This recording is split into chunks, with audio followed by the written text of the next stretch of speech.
Welcome to today's in-depth review on how common concurrent medical diseases influence pregnancy. First, let's discuss endocrine disorders, starting with diabetes mellitus. Both type 1 and type 2 diabetes increase the risk of congenital anomalies, macrosomia, and neonatal hypoglycemia. Tight glycemic control is critical, with a target HbA1c of less than 6.5%. Insulin is the preferred treatment during pregnancy, as most oral hypoglycemic agents are not recommended. Additionally, women with diabetes are at higher risk for preeclampsia and preterm birth, so close monitoring is essential. Next, thyroid disorders. Hypothyroidism during pregnancy can lead to complications like preeclampsia, preterm birth, and impaired fetal neurodevelopment. To manage this, levothyroxine doses often need to be increased by 25 to 30% during pregnancy. On the other hand, hyperthyroidism, if uncontrolled, can cause fetal tachycardia and growth restriction.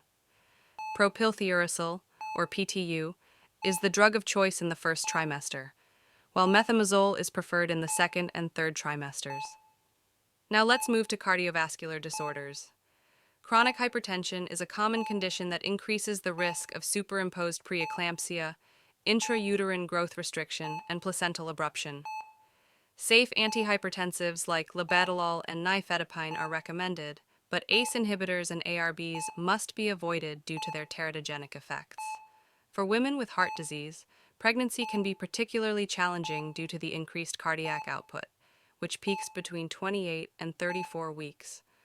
Multidisciplinary care involving cardiologists and obstetricians is crucial to manage these patients effectively. For respiratory disorders, asthma is the most common condition seen in pregnancy.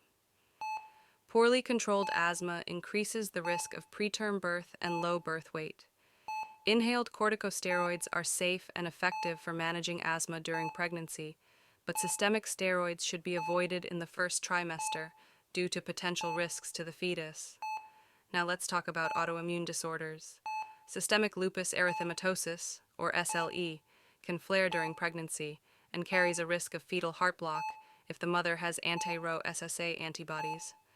Hydroxychloroquine is safe to continue during pregnancy, but cyclophosphamide should be avoided. Rheumatoid arthritis, interestingly, often improves during pregnancy, and medications like prednisone and sulfasalazine are considered safe to use. Finally, let's touch on other conditions.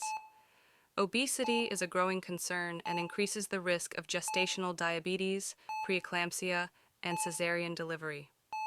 Weight monitoring and early screening for gestational diabetes are essential. For women with epilepsy, uncontrolled seizures can lead to fetal hypoxia, so anti-epileptic drugs should be continued. But valproate is best avoided due to its teratogenic effects. In cases of HIV, antiretroviral therapy significantly reduces the risk of vertical transmission, and breastfeeding is generally avoided in high-resource settings to minimize risk. In summary, managing concurrent medical diseases during pregnancy requires a tailored approach, prioritizing pregnancy-safe medications and involving multidisciplinary teams.